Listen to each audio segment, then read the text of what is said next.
Hello, my name is Robert Scott. I lived in Birmingham, Alabama, and was born on September 15th, 1952. I was raised in a small, run-down house with my mom. My dad died before I was born, and my two brothers were both arrested and sent to jail when I was 3 years old. I asked my mom why they were sent to jail, and she just said, "Don't worry, they'll be back soon." As I look back on my life, I realized it was really hard. My mom worked 60-hour weeks and was barely home. I learned early how to care for myself. I made meals, I kept the house clean, I even helped my neighbors for a little money.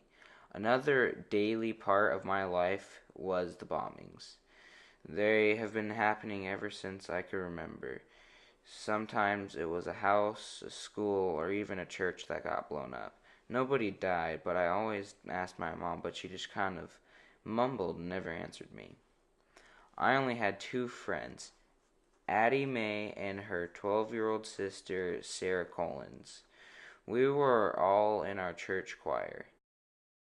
September 15th, 1963.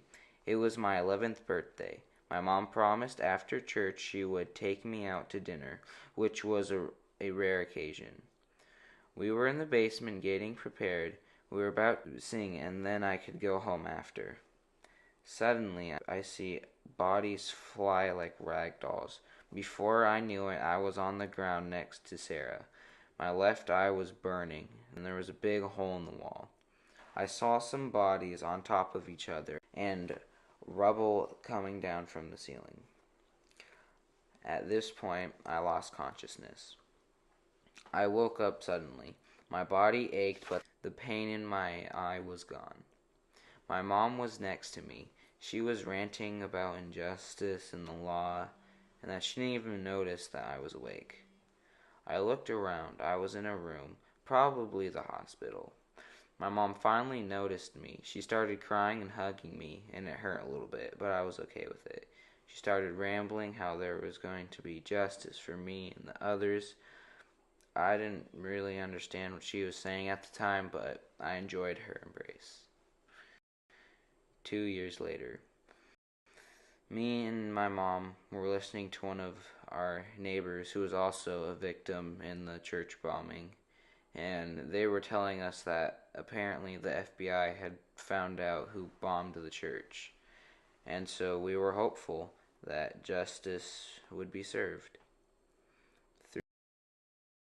3 years later, I remember this day very well.